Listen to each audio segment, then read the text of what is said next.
السلام علیکم ورحمۃ اللہ وبرکاتہ۔ نحمدہ صلی اللہ رسول الکریم، اما بعد۔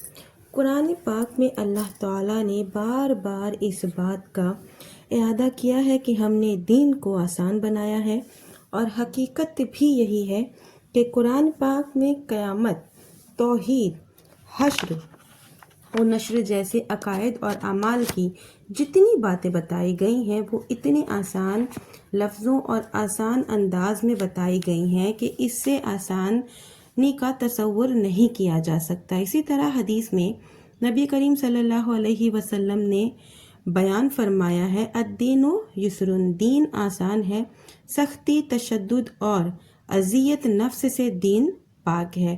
اس کا مطلب یہ ہوا کہ دین افراط اور تفریط سے بھی پاک ہے، نہ اتنا سخت کہ اس پر عمل کرنا ناممکن ہو جائے، اور نہ اتنا آسان کہ ہوائے نفس کا راستہ کھل جائے۔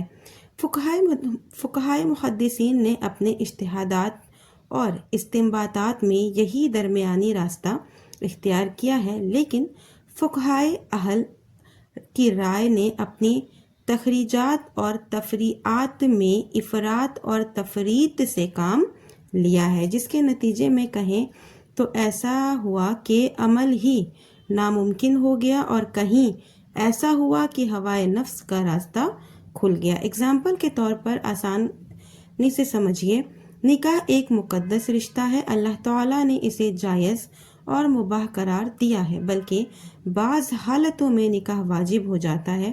نکاح کے ذریعے دو اجنبی مرد عورت کو مربوط کیا جاتا ہے تاکہ دونوں مل کر اپنی ضروریات زندگی کی تکمیل کر سکیں، اور جنسی خواہش کی تکمیل کے ساتھ نسل انسانی کا تسلسل بھی باقی رہے۔ لیکن نکاح کے کچھ آداب اور شرط ہیں جنہیں کتاب و سنت میں بیان کیا گیا ہے۔ نکاح میں ان کو ملحوظ خاطر رکھنا ضروری ہے۔ شریعت کی نکاح میں وہی نکاح جائز ہے اور درست ہے جو ولی کی اجازت، دو عادل گواہوں کی گواہی اور عورت کی اجازت اور رضا سے ہو۔ محدثین کرام نکاح اور طلاق کے معاملات کو انہی شروط اور آداب کی روشنی میں جانچتے ہیں، لیکن فقہا اہل رائے نے اپنی رائے اور قیاس کے ذریعے کتاب اور سنت کے ان اصول کو نظر انداز کیا ہے۔ اگزامپل کے طور پر کسی مرد کی کسی عورت پر طبیعت آ گئی، وہ اس سے نکاح کرنا چاہتا ہے لیکن عورت انکار کرتی ہے، اب کیا کرے؟ اس عورت کو کسی نہ کسی طرح ہوائے نفس کی تکمیل کے لیے حاصل کرنا ضروری ہے۔ ایسی صورت میں فقہا اہل رائے اس کو یہ ہیلا بتاتے ہیں کہ تم دو چھوٹے گواہ تلاش کرو اور عدالت میں اپنا دعویٰ پیش کرو کہ فلاں عورت میری منکوحہ ہے۔ جب کیس دائر ہوگا تو قاضی صاحب تم سے گواہ طلب کریں گے، تم دونوں جھوٹے گواہوں کو پیش کر دینا، ان کی گواہی پر قاضی صاحب تمہارے حق میں فیصلہ کر دیں گے اور وہ عورت تمہاری بیوی ہو جائے گی۔ اس کو لے کر مزے اڑاؤ، اور اس کے لیے ظاہراً تمہارا فیصلہ فقہی خانے میں فٹ ہے، اور فقہی خانے میں فٹ ہو جانا اس خدا کے جواز کے لیے کافی ہے۔ فقہائے محدثین کہتے ہیں یہ دعویٰ، یہ فیصلہ، یہ ساتھ رہنا سب حرام ہے۔ وہ خوب جانتا ہے کہ میں نے کبھی اس عورت سے نکاح نہیں کیا ہے، دونوں گواہ جھوٹے اور کرائے کے ہیں، پھر یہ فیصلہ کیوں کر جائز ہو سکتا ہے؟ یہ تو فریب اور دھوکہ ہے، اور اسلام میں فریب خدا حرام اور ناجائز ہے۔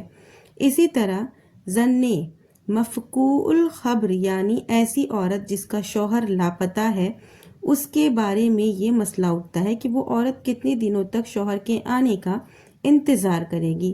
فقہائے اہل رائے، مطلب کہ فقہا کی رائے ہے، وہ کہیں گے کہ جب تک اس کے شوہر کی عمر کے لوگوں کو زندہ رہنے کی امید ہو اس وقت تک انتظار کرے گی، مثلا 90 سال، 99 سال، 100 سال، 120 سال وغیرہ وغیرہ۔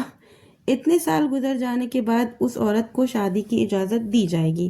اب آپ ہی بتائیے کہ جب عورت کی شادی ہوئی ہوگی اس وقت کم از کم اس کی عمر 15 سال کی رہی ہوگی، اور مان لیا جائے کہ جس دن اس کی شادی ہوئی اس کے دوسرے ہی دن اس کا شوہر لاپتہ ہو گیا، تب بھی اس عورت کی عمر 100 سال کے اوپر ہوگی۔ بھلا بتائیے اتنے دن تک کون جیتا ہے؟ اگر جی بھی جائے تو جب شباب تھا، عورت کو شوہر کی خواہش تھی، اس وقت آپ کہتے ہیں کہ شوہر کی یاد میں دن گزرے، اور جب پاؤں قبر میں لٹک چکا ہے تو آپ کو شادی کی اجازت دیتے ہیں۔ دنیا کا کون بے وقوف اسے قبول کرے گا؟ فقہائے محدثین نے اسے سید الفقہاء امام بخاری رحمۃ اللہ علیہ نقطہ پر قیاس کرتے ہوئے صرف 1 سال انتظار کرنے کا حکم دیا ہے، باقی محدثین 4 سال کہتے ہیں۔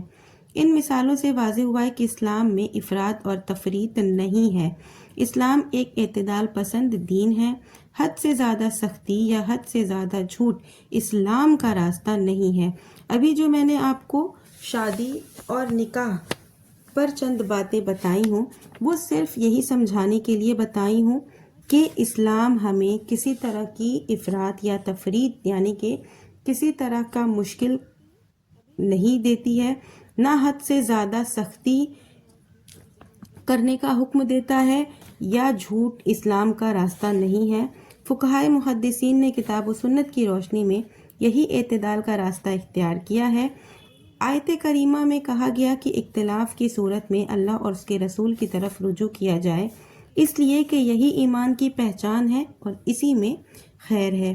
ویڈیو کو میں زیادہ لمبی نہیں کروں گی، بس آپ لوگوں کے ساتھ اس چیز کو شیئر کرنا تھا کہ ہمارا دین بہت ہی آسان ہے۔